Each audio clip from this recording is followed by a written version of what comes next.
그 다음 문학에서 많이 틀린 문제 28번 문제. 이건 정답률이 40% 정도밖에 안 나오는 것 같습니다. 왜 이렇게 많이 틀렸는지 한번 또 살펴보겠습니다. 28번에 보기 먼저 보죠. 설득을 발화 목적으로 하는 설득형 시조의 관점에서는 설득 전략을 중심으로 작품을 살펴볼 수 있다. 그러면 가는 설득형 시조구나. 그래서 가는 설득을 목적으로 하는 시구나. 이렇게 볼 수 있고 그 전략을 알아봐야 돼요. 어떤 전략으로 설득할 거냐. 먼저 논리적 전략에는 그러니까 설득 전략의 하나가 논리적 전략이 있고 구체적인 행동이나 모습을 보여주는 사례 제시하기. 그 다음 비교 대상의 유사성을 드는 유추하기.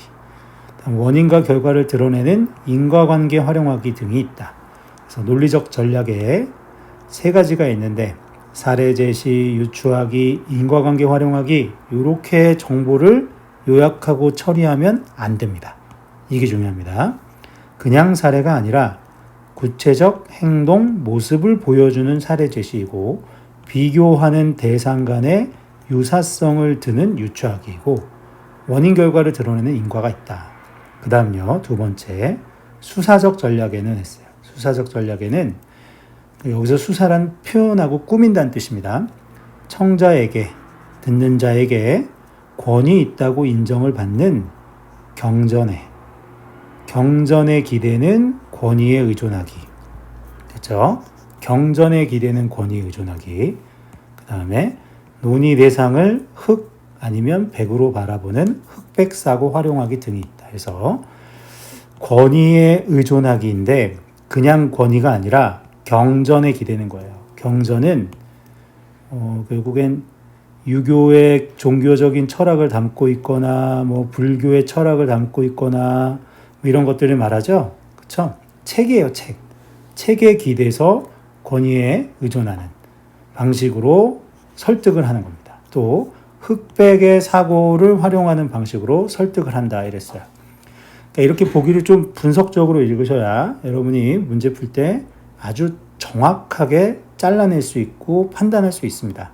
자, 한번 보겠습니다. 1번 일수에서 두 분의 은덕을 하늘에 빗대는 것을 보니 여기까지가 맞는가 한번 봅시다. 두 분의 은덕을 하늘에 빗댔는가. 일수를 보니까 아버님이 나를 낳으시고 어머님이 나를 기르시니 두 분이 아니면 이 몸이 살았을까? 부모님이 아니면 내가 세상에 없죠. 그렇죠?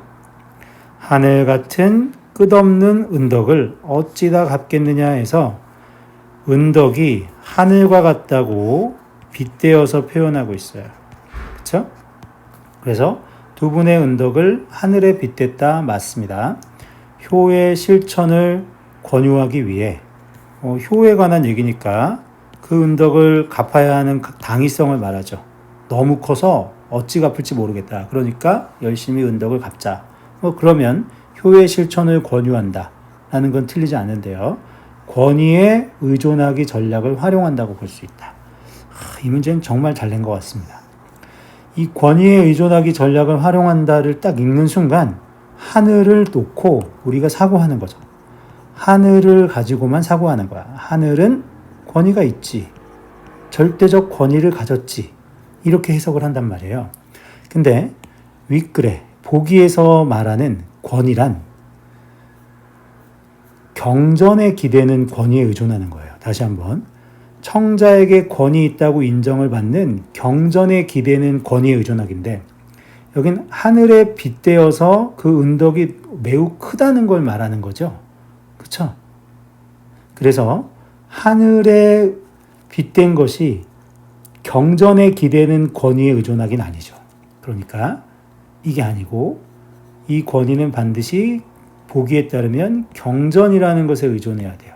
그래서 1번이 적절하지 않은 선택지였습니다.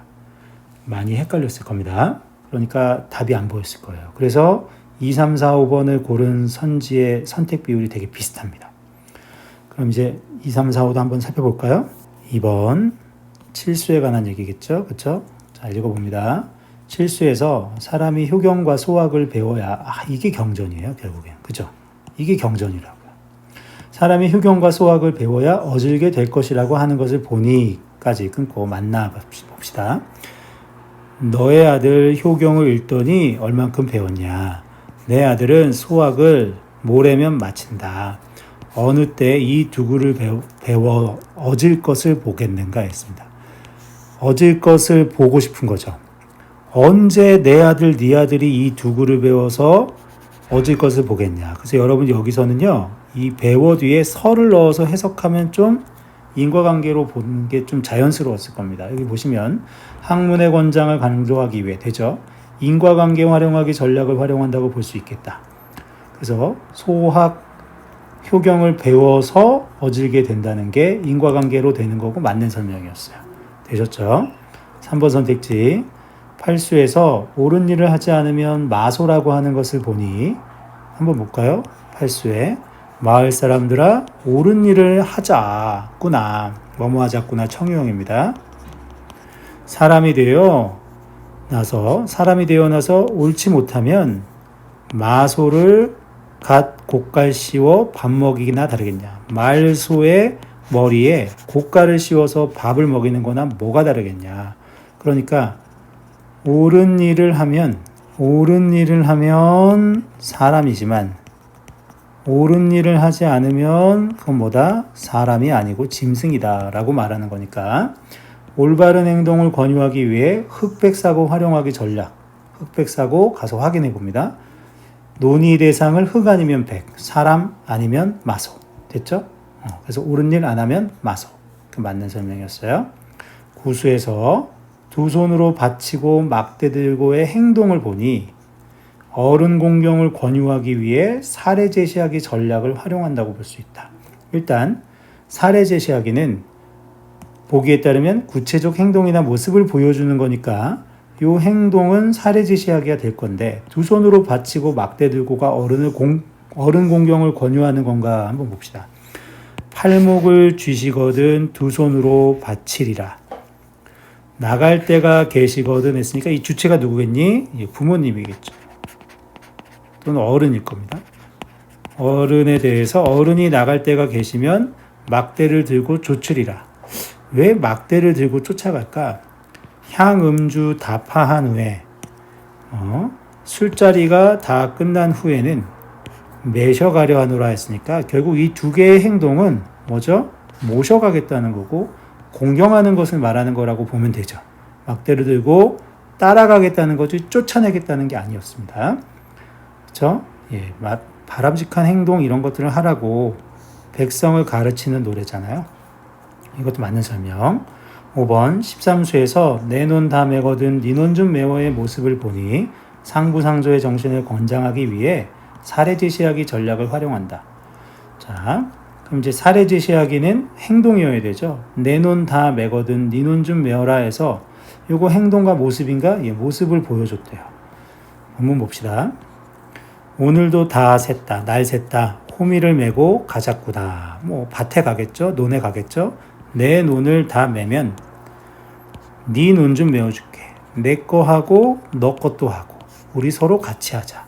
오는 길엔 뽕 따다가 누에를 먹여보자꾸나 해서 상부상조 정신 사례 제시하기 괜찮죠. 1번을 풀 때 놓친 점 여러분이 결국엔 이런 식의 문제풀이가 문제가 되는 겁니다.